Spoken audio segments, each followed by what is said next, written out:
Last but not least, I want to share some tips and tricks with you.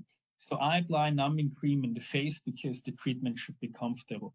I apply numbing cream onto the scalp when the hair is short. When the hair is long and I do not want to create a fatty mess, I sometimes use a spray that dentists use, the xylocaine spray that works as well. Numbing cream is a little bit more powerful, but when the lady has long hair and doesn't want to get super fatty hair, then this spray also works.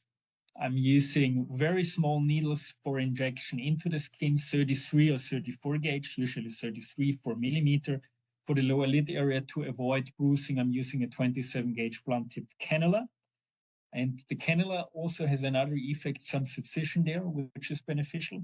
And for the scalp, I prefer 32 gauge 4 millimeter needles because the skin is a little bit harder there and the aliquots applied per square centimeter 0.05 to 0.1 ml per square centimeter are slightly larger than on the face. So 33 gauge in the face, 34 in the scalp. That's the sweet spot for me. And injection depth is around 3, maybe 4 millimeters, but not more. That's where the bulge area of the hair follicle is. And for the skin rejuvenation, very superficially, that you can see these flaps. So science is on our side. Pictures from a book give a lot of trust. I show this during consultation to my patients, and this is a really good tool. I know where it works best for dark circles, thin skin, but pay attention when you have really dark pigmentation. Sometimes I have patients from the Middle East. Then you can get a very mild improvement, but not a sensational outcome. So when you have dark circles due to thin skin, you can get really good results. If it's due to pigmentation, it's getting more difficult. Loss of volume, as I said, for me, second line. First line is HA for me. Textural improvement, yes, that's what PRP is about. Reduction of sun damage, age spots, combination with needling or laser is a good idea. And also for acne scars, it can be used either with subcision, needling, or laser. And of course, for alopecia. And as I said, combine it also with other treatments and go especially for the patients who have a short duration of the disease.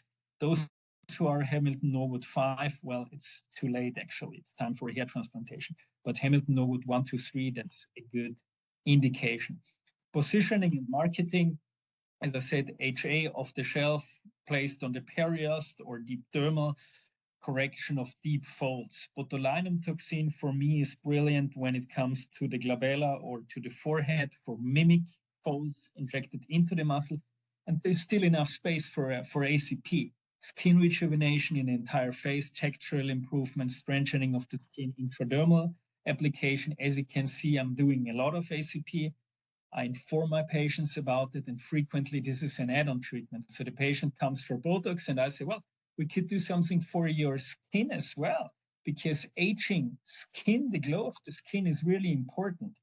So here are signature zones for HA for me, here are signature zones for Botox, and here are signature zones for PRP or PRF. Lower lid, facial rejuvenation, skin rejuvenation, décolleté, hands, hairline, and of course, treatment of alopecia.